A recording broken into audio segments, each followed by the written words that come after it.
Once again, welcome back, family. Right now, the US threat to Nigeria is still in process. We all have heard what Trump said to Nigeria, and a lot of people are saying, yo, Nigeria is a sovereign country, so USA or America cannot just stand and come and attack or drop bombs on Nigeria, like especially the side that genocide, Christian genocide is happening. Yeah, we all know that. We know that before Trump's or America does something funny like that, there must be a due process. They must involve the authorities of Nigeria or the Nigerian government. They must ask for their help. But right now, there's a report on the New York Times that is indicating that Trump and his administration are making plans, and they have sent a letter to AFRICOM. You know, when you come to military things or military operations in Africa, is the US state AFRICOM. You know, yeah, it's the AFRICOM that is in charge of that. So they are making plans ahead of what they want to do. But also, a Nigerian man who is being locked for some centuries now, some years now, has wrote a letter to Trump asking Trump's help in Nigeria. And a lot of people are asking, what is in his letter? This man is called Nnamdi Mazi Kanu. He has been with the SSS, the National Security of Nigeria, for some years now. Even the court has declared him free, but the Nigerian government won't let him go. So he has also wrote a letter to Trump. He has taken this opportunity to just do something fast. So people are asking what is in his letter. We are going to look at all those. Hey, this is Yawade TV. If this is your first time being with me on this platform, I will suggest you like the video and subscribe to the channel. Let's dive right into the details.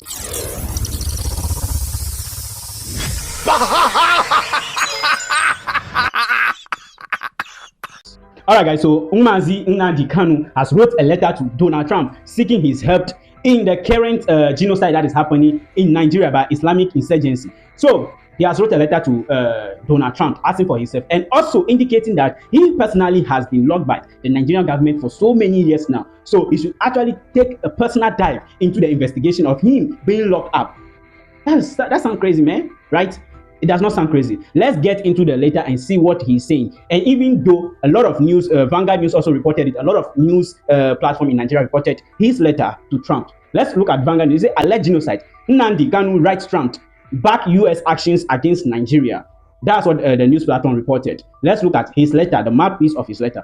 Mazi Nnamdi Kanu detained at State Security Service SSS headquarters, Abuja, Nigeria. That's where he was detained. And he has his lawyer's address over the Alo Ejimako of Council. So Alo Ejimako Legal Services. So his address is there, and Donald Trump's address is also the Embassy of the United States of Nigeria, Abuja. So that's where they send the letter to go and give it to Trump. So I read his statement. He said, Your Excellency, I extend warm greetings to you in the name of the Judeo-Christian faith and values we both hold dear.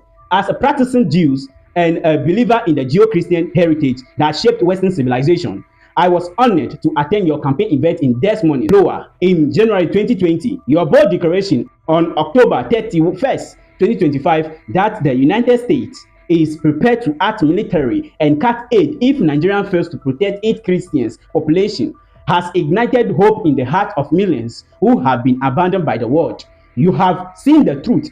Christians in Nigeria face an existential threat. I write to you now to reveal that this genocide is not confirmed to the north. It has metastasized into the Igbo heartland, where Geo-Christians are being systematically exterminated under the guise of counter-terrorism. I am Mazi Nnamdi Kanu, leader of the indigenous people of Biafra, IPO, a peaceful and non-violent civil rights movement rooted in Geo-Christian principles since 2015.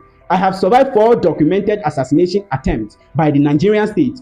On 20th June 2021, I was forcefully abducted from Kenya in an extraordinary retention operation, an act that violated Kenya and international law, as condemned by a Kenyan High Court ruling. Petition number E282 of 2021. Despite this ruling, I was illegally transported to Nigeria and thrown into solitary detention in Abuja without a valid subsisting charge, and for the sole crime of defending my people's right to life, faith, and self-determination under international law. On 13th October 2022, the Court of Appeal in Abuja discharged and acquitted me of all charges, ruling that my retention was illegal, unconstitutional, and a gross violation of international law. The court ordered my immediate and unconditional release, yet I remain in solitary detention over 1,596 days since my abduction. The Nigerian government defied its own judiciary, refusing to release me as ordered. I was never released.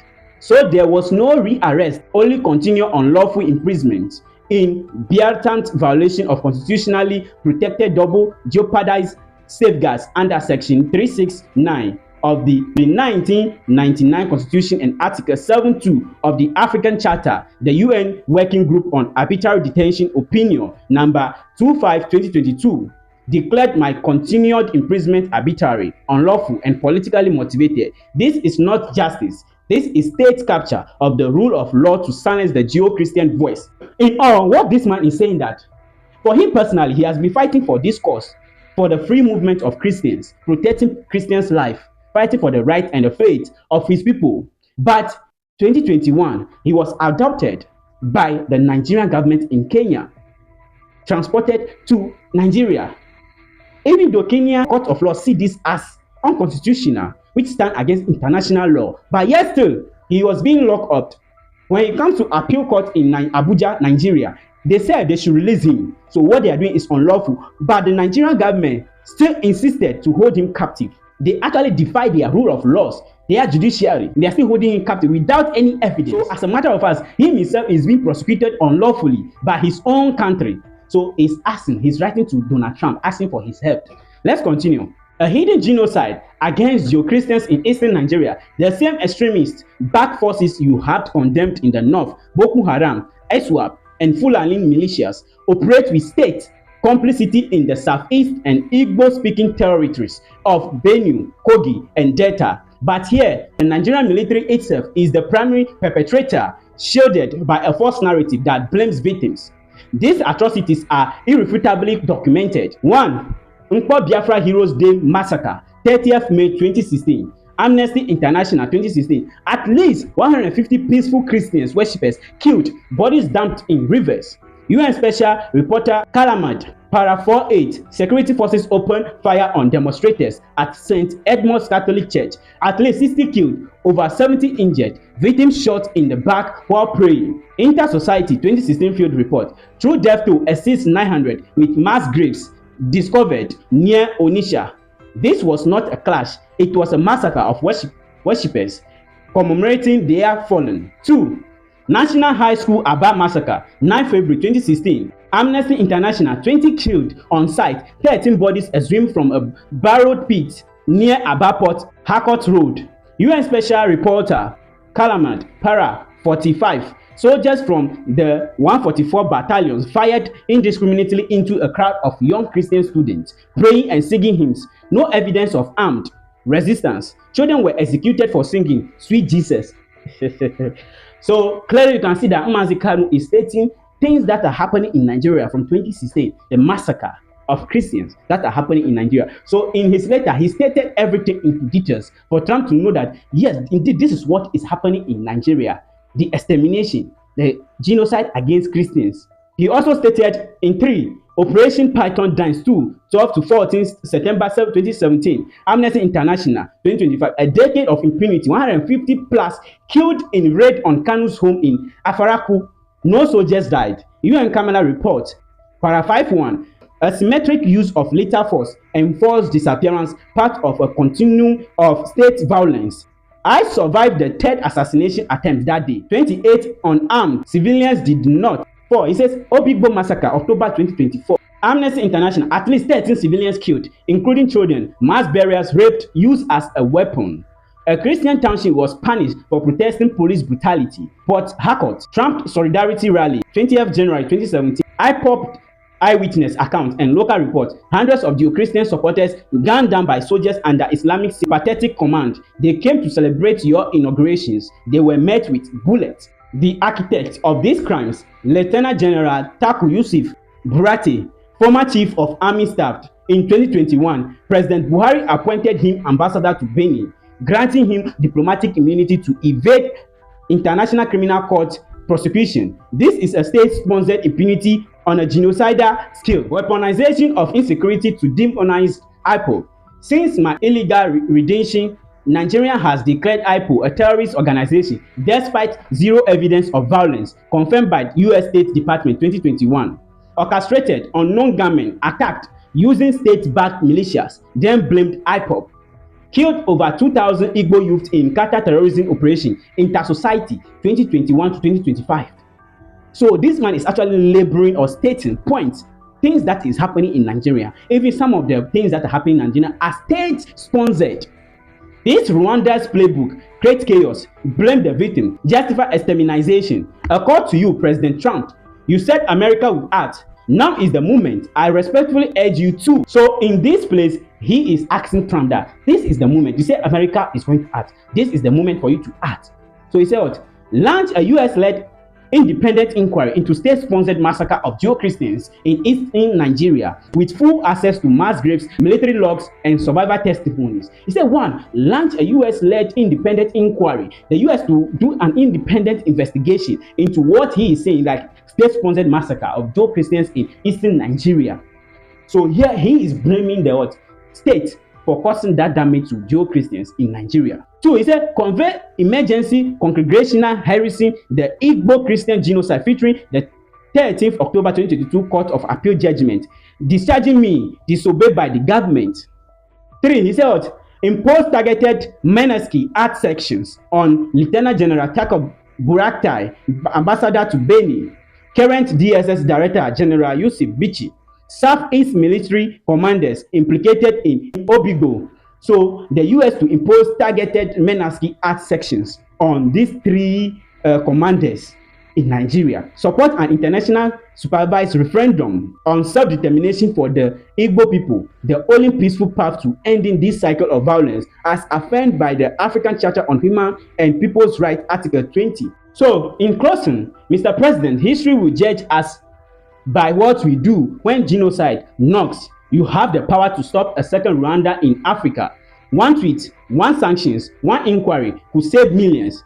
I remained steadfast in peace, faith, and non-violence. Even from a prison cell, IPOB reject every form of violence. We seek only justice, truth, and freedom. May the God of Abraham, Isaac, and Jacob, who delivered Israel from Pharaoh, grant you wisdom and courage to deliver his people once again with deepest respect and urgent hope. Mazi Nnamdi Kanu, leader of indigenous people of Biafra, IPOB. So in his letter, he stated what is happening in Nigeria and asking Trump's intervention in Nigeria to stop the massacre that is happening in Nigeria, and also asked Trump's intervention in his case against the Nigerian government. Wow, that's fun. I think Tinubu did not expect this. He never saw this coming. Now, let's move on. What is actually happening in the case of what Trump said, that Nigeria should act, Nigerian military should act. If not, they are going to ask. And when they did, it will be fast, vicious, and sweet. Very sweet. So right now, the African is preparing, and they have 3 layers that they are going to undertake to be able to invade Nigeria to stop this massacre. Let's look at what the New York Times reported. A New York Times report says the US military is preparing possible airstrikes plans in Nigeria. According to the report released on Wednesday, the US Africa Command has submitted several military options to the Department of Defense following a request from Secretary Peter Hegseth to act on Trump's orders. Officials who spoke to the New York Times said the plans include 3 levels of military actions described as heavy, medium, and light. Earlier, President Donald Trump directed the Pentagon to prepare to intervene to protect Christians from terrorist attacks. So right now, the military actions that are going to be taken on Nigeria is in 3 layers, and it is described as heavy military actions, medium military actions, and light military actions on Nigeria. Those are the levels of actions that they are going to take on Nigeria. Yeah, we all know that Nigeria is a sovereign country. America cannot just bump in and come and intervene in whatever is happening in Nigeria. There are principle or their guidelines or they are going to undertake before coming. But here is the case. They are already what? In process. They are doing things in process. We all think it's just a tweet, but something is happening. All Nigerians should be warned on this. They should know that something is coming. Something is coming from above, and they should watch out. Now, let me read what New York Times stated. It says, U.S. military draws up to Nigerian plans with limited option to quell violence. First, the self-evidence, despite President Trump's order that the Pentagon prepared to intervene militarily in Nigeria to protect Christians from attack by Islamic militants. U.S. forces are unlikely to be able to end a decade-long insurgency that has claimed lives across sectarian lines in Africa's most populous countries. Military officials say that means U.S. cannot stop what is happening in Nigeria. They have never been in any case stop any of the militia insurgency in any of the African countries. They have not stopped any terrorist attack in any of the countries. It's still happening there, despite they were there before. They do their needful, but it was still there. So this is what military officials are saying. Now, the American military cannot do much to quell the violence unless it is willing to start an Iraq or Afghanistan-style campaign. The official said, something that no one appears to be seriously contemplating, but they said there were some steps available to American war planners that would have limited impact on the militants. The Air Force could conduct airstrikes on the new known compounds in northern Nigeria inhabited by militant groups. Officials said American drones like the MQ-9 Reaper and the MQ-1 Predator could attack a few vehicles, even if a handful of convoys, and American forces could team up with Nigerian soldiers to raid villages to root out insurgents who have ensconced themselves in a rural hamlet in the country's north. So that's what military officials are saying. These were all part of the options that officials with United States Africa Command drew up this week. Defense officials says to forward to the Joint Staff of the Pentagon. They generated the plans after Mr. Trump's announcement over the weekend threatening military actions to stop what he described as attacks on cherished Christians. But in reality, it's a campaign of violence and a land dispute that have killed thousands of Muslims and Christians alike. New York Times is reporting what is actually happening in Nigeria, not what Trump describes as attack on Christians. The attack is being on both Christians and Muslims people. That's what is actually happening in Nigeria. So right now there are plans in place which the Pentagon has set up with the US Africa Command, with their joint military with the Nigerian military. You can be able to attack the north, the terrorist group there, to stop what is happening.